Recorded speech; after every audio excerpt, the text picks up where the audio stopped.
여러분 사람 팔자라는 게 참 묘합니다. 살다 보면요, 어떤 사람은 평생을 애써도 복이 좀처럼 찾아오지 않고 또 어떤 사람은 우연히 만난 인연 하나 때문에 인생이 완전히 바뀌기도 합니다. 그래서 옛사람들이 이런 말을 했지요. 사람 팔자는 모른다. 복은 뜻밖의 곳에서 온다 하고 말입니다. 오늘 제가 들려드릴 이야기도 바로 그런 이야기입니다. 옛날 어느 작은 마을에 돌쇠라는 머슴이 살고 있었습니다. 부모도 일찍 여의고 형제도 없이 홀몸으로 살아가던 사람이었지요. 가진 것이라곤 낡은 집신 한 켤레와 몸뚱이 하나뿐이었습니다.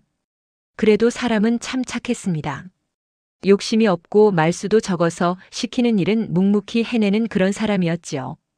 돌쇠는 마을에서 제일 큰 부자였던 김부잣집에서 머슴살이를 하고 있었습니다. 새벽 닭이 울기 전에 일어나 마당을 쓸고 소에게 여물을 주고 밭일을 거들고 밤이 되어서야 겨우 몸을 누일 수 있었습니다. 그래도 돌쇠는 한 번도 불평을 하지 않았습니다. 마을 사람들도 그걸 잘 알고 있었습니다. 그래서 가끔 이런 말을 하곤 했지요. 돌쇠 저 사람은 참 착한데 팔자가 기구해. 그래도 언젠가는 복을 받을 거야. 하지만 돌쇠에게는 그 말이 그저 먼 이야기처럼 느껴졌습니다. 하루 벌어 하루 먹고 사는 처지였으니까요. 그러던 어느 날이었습니다. 돌쇠가 심부름을 하러 장터에 나갔다가 이상한 처녀를 보게 됩니다. 장터 다리 밑에 웅크리고 앉아있는 처녀였는데요. 옷은 여기저기 헤어지고 얼굴은 몹시 야위어 있었습니다. 얼핏 보면 거지나 다름없어 보였습니다. 그런데 이상하게도 눈빛만큼은 아주 맑고 또렷했습니다.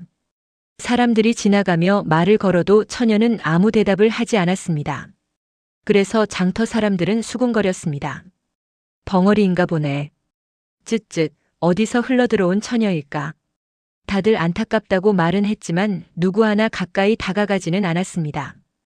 괜히 엮이면 귀찮은 일이 생길까 봐서였지요. 그런데 돌쇠는 그 처녀가 자꾸 마음에 걸렸습니다. 그래서 장터에 갈 때마다 자기 밥을 조금씩 아껴두었다가 몰래 가져다 주기 시작했습니다. 처녀는 아무 말 없이 밥을 받아 먹었습니다.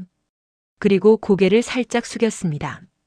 그것이 고맙다는 인사였습니다. 그렇게 하루가 지나고 또 하루가 지나고 며칠이 흘렀습니다. 돌쇠는 장터에 갈 때마다 처녀를 보았습니다.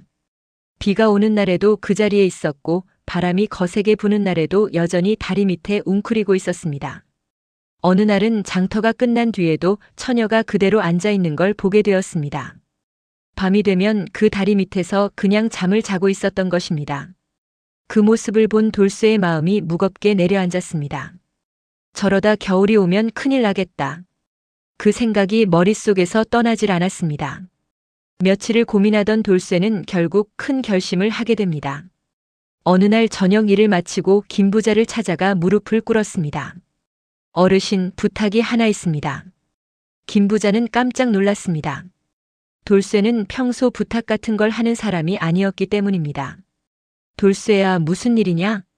돌쇠는 조심스럽게 말을 꺼냈습니다. 장터 다리 밑에 갈 곳 없는 처녀가 하나 있습니다. 비도 맞고 바람도 맞으며 살고 있습니다. 부디 거두어 주시면 안 되겠습니까? 김부자는 얼굴을 찌푸렸습니다. 근본도 모르는 사람을 집안에 들릴 수는 없다. 그 말에 돌쇠는 잠시 고개를 숙였습니다. 그러다가 조용히 말했습니다. 그럼 제가 책임지겠습니다. 김부자가 눈을 크게 떴습니다. 책임지다니 그게 무슨 말이냐? 돌쇠는 떨리는 목소리로 말했습니다. 제가 그 처녀와 혼인을 하겠습니다. 마당이 갑자기 조용해졌습니다. 김부자는 한참 동안 돌쇠를 바라보다가 허허 웃었습니다. 세상에 별일도 다 있구나. 그러더니 한참을 생각하다가 말했습니다.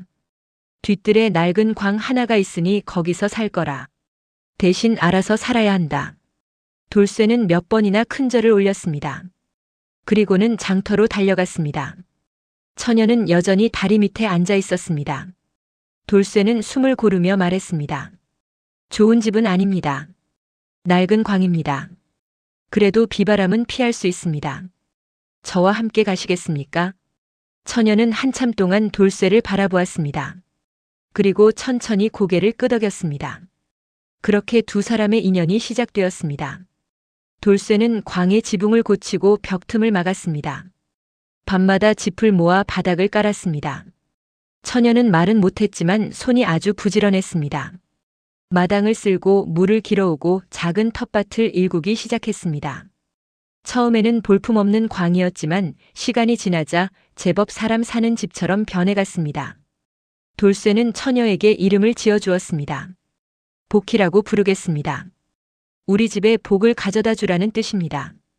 처녀는 그 말을 듣고 살짝 웃었습니다.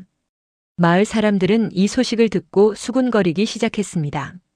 돌쇠가 미쳤구먼. 거지 처녀를 데려다 산다더라. 벙어리라는데 앞으로 어쩌려고. 하지만 돌쇠는 그런 말을 전혀 신경 쓰지 않았습니다. 낮에는 열심히 일을 하고 저녁이 되면 집으로 돌아와 복희가 차려놓은 따뜻한 밥을 먹었습니다. 그 밥 한 그릇이 돌쇠에게는 세상 어떤 것보다도 따뜻했습니다. 그렇게 계절이 몇 번 바뀌었습니다. 그런데 이상한 일이 하나 생기기 시작했습니다. 집안 살림이 조금씩 나아지고 있었던 것입니다. 텃밭에서는 채소가 유난히 잘 자랐고 닭도 몇 마리 키우게 되었습니다. 달걀이 생기니 장터에 내다 팔 수도 있었습니다.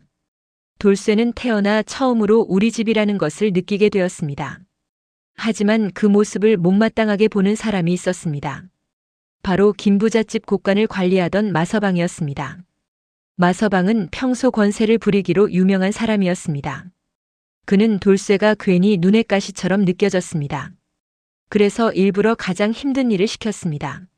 한겨울밤에 곳간을 지키게 하기도 하고 무거운 쌀가마니를 혼자 옮기게 하기도 했습니다. 하지만 돌쇠는 한 번도 불평하지 않았습니다. 그저 묵묵히 일을 했습니다. 그런데 어느 날부터 복희가 이상한 행동을 하기 시작했습니다. 밤이 되면 곳간 근처를 조용히 돌아다니며 쌀가마니를 살펴보는 것이었습니다. 몇 개가 들어오고 몇 개가 나가는지 눈으로 세고 있었던 것입니다. 며칠이 지나고 또 며칠이 지났습니다. 복희는 결국 이상한 점을 발견했습니다. 분명히 들어온 쌀의 양과 나간 쌀의 양이 맞지 않았던 것입니다. 누군가 몰래 쌀을 빼돌리고 있었습니다. 그 사람이 바로 마서방이었습니다. 복희는 그 사실을 돌쇠에게 알리려고 했습니다. 하지만 말을 할 수 없었습니다. 그래서 마루에 쌀가마니 그림을 그리고 숫자를 표시하며 설명했습니다. 돌쇠는 처음에는 무슨 말인지 몰랐습니다. 하지만 가만히 보니 상황을 이해하게 되었습니다. 돌쇠는 깜짝 놀랐습니다. 이걸 괜히 말했다가 큰일 나는 건 아닐까? 그런 걱정도 들었습니다. 그러던 어느 날 김부자가 장부를 살피다가 이상한 점을 발견했습니다. 쌀이 왜 이렇게 줄었지? 사람들이 웅성거리기 시작했습니다. 그때 복희가 계속 곳간 쪽을 가리켰습니다. 사람들이 창고를 하나하나 확인해 보니 정말로 쌀 수십 가마니가 사라져 있었습니다. 마서방이 몰래 빼돌린 것이었습니다. 김부자는 크게 노했습니다. 마서방은 결국 관가로 끌려가 벌을 받게 되었습니다. 며칠 뒤 김부자는 돌쇠 부부를 불렀습니다. 너희 덕분에 집안을 살렸다. 그리고 복희를 바라보며 말했습니다. 앞으로 곳간 일은 내가 맡아라. 사람들은 깜짝 놀랐습니다. 벙어리라고 손가락질 받던 여인이 이제는 집안의 곳간을 맡게 된 것이었습니다. 그날 이후 돌쇠와 복희의 삶은 조금씩 달라졌습니다. 돌쇠는 여전히 성실하게 일을 했고 복희는 곳간을 정리하며 집안 살림을 더욱 단단하게 만들었습니다. 쌀이 어디로 들어오고 어디로 나가는지 정확하게 기록했고 낭비되는 것도 줄였습니다. 김부잣집 살림은 오히려 더 넉넉해졌습니다. 마을 사람들도 이제는 돌쇠를 보며 말했습니다. 돌쇠가 참 복이 많다. 그럴 때마다 돌쇠는 웃으며 이렇게 말했습니다. 제가 복이 많은 게 아닙니다. 제가 복을 알아본 것뿐입니다. 사람들은 그 말을 오래도록 기억했습니다. 그리고 그 마을에는 이런 말이 전해졌습니다. 겉모습이 아니라 마음을 보는 사람이 결국 가장 큰 복을 얻는다고 말입니다. 그래서 어르신들 이런 말도 하지요. 사람을 겉모습만 보고 판단하지 말라고 말입니다. 세상에서 가장 큰 복은 돈도 아니고 권세도 아니라 서로를 알아보고 믿어주는 인연이라고 말입니다. 이 이야기를 들은 사람들은 한동안 고개를 끄덕이며 이런 생각을 했다고 합니다. 나도 혹시 내 앞에 온 복을 모르고 지나친 건 아닐까? 살다 보면 복이라는 것이 멀리 있는 것이 아니라 바로 곁에 와 있을지도 모릅니다. 다만 우리가 알아보지 못할 뿐이지요. 그래서 옛 이야기는 늘 이렇게 끝이 납니다. 사람의 진심을 알아보는 눈을 가진 사람이 결국 가장 큰 복을 얻는다 하고 말입니다.